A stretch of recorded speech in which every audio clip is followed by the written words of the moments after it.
ഇന്നത്തെ നമ്മുടെ റെസിപ്പി മുട്ട വെച്ചിട്ട് ഏത് നേരത്തും കഴിക്കാൻ പറ്റിയിട്ടുള്ള എളുപ്പത്തിൽ ചെയ്യാൻ പറ്റിയിട്ടുള്ള നല്ലൊരു റെസിപ്പിയാണ്.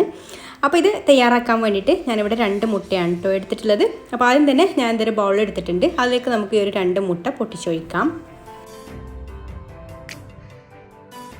ഇനി നമുക്കിതിലേക്ക് ഒരു സവാളയുടെ പകുതി ഇതുപോലെ ചെറുതായിട്ട് അരിഞ്ഞതും, പിന്നെ ഒരു 2 ടേബിൾ സ്പൂൺ ക്യാരറ്റ് കനം കുറച്ചിട്ട് ചെറുതായിട്ട് അരിഞ്ഞതും, അതുപോലെ ഒരു ടേബിൾ സ്പൂൺ ക്യാപ്സിക്കം ഇതുപോലെ ചെറുതായിട്ട് അരിഞ്ഞതും, പിന്നെ അല്പം മല്ലിയില അരിഞ്ഞതും കൂടെ ചേർത്ത് കൊടുക്കുന്നുണ്ട്.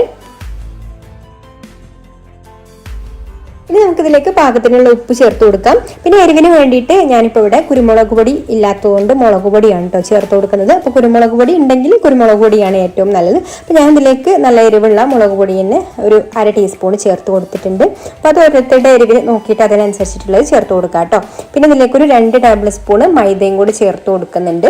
എന്നിട്ട് എല്ലാം കൂടെ നന്നായിട്ടൊന്ന് അടിച്ചെടുക്കാം. പിന്നെ നിങ്ങൾക്ക് ഈ വീഡിയോ കണ്ടിട്ട് ഇഷ്ടമായിട്ടുണ്ടെങ്കിൽ ഒന്ന് ലൈക്ക് ചെയ്യാൻ മറക്കരുത്. ഇഷ്ടപ്പെട്ടില്ലെങ്കിൽ ഡിസ്ലൈക്കും ചെയ്യാം. അതുപോലെ തന്നെ നിങ്ങളുടെ അഭിപ്രായങ്ങളൊക്കെ താഴെ കമൻറ്റ് ചെയ്യാം. പിന്നെ ഈ ചാനൽ സബ്സ്ക്രൈബ് ചെയ്യാതെ കാണുന്ന കൂട്ടുകാരാണെങ്കിൽ ഒന്ന് സബ്സ്ക്രൈബും കൂടെ ചെയ്തിട്ട് സപ്പോർട്ട് ചെയ്യണേ. അപ്പോൾ മൈദയും മുട്ടയൊക്കെ നന്നായിട്ട് മിക്സ് ആവുന്ന വിധത്തിൽ തന്നെ ഇതുപോലെ മിക്സ് ചെയ്ത് കൊടുക്കാം.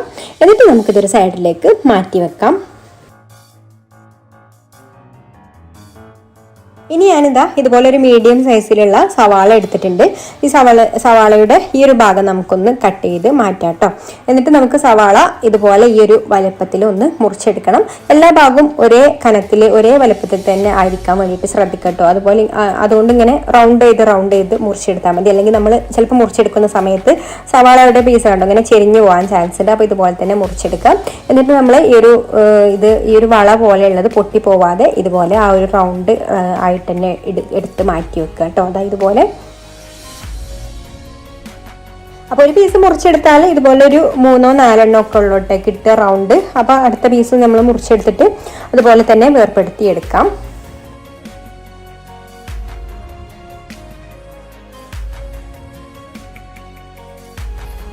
ഇനി സ്റ്റവ് കത്തിച്ചിട്ട് ഇതുപോലെ ഒരു പാൻ അടുപ്പത്ത് വെക്കുന്നുണ്ട്.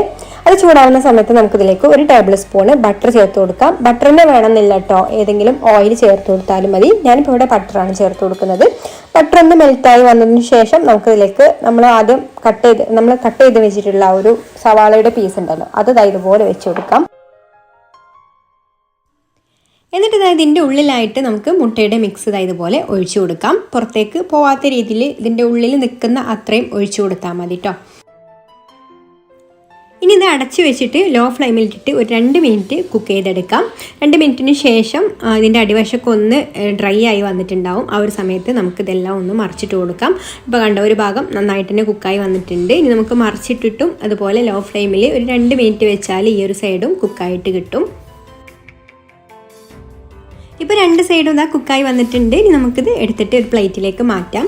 അപ്പോൾ ഇത്രയേ ഉള്ളൂ. സിമ്പിളായിട്ട് എല്ലാവർക്കും ഉണ്ടാക്കാൻ പറ്റിയിട്ടുള്ള നല്ലൊരു ഹെൽത്തി ആയിട്ടുള്ള ഒരു സ്നാക്കാണിത്. ഡിന്നറായിട്ടും ബ്രേക്ക്ഫാസ്റ്റ് ആയിട്ടും ഒക്കെ കഴിക്കാൻ പറ്റിയിട്ടുള്ളതാണ് കേട്ടോ.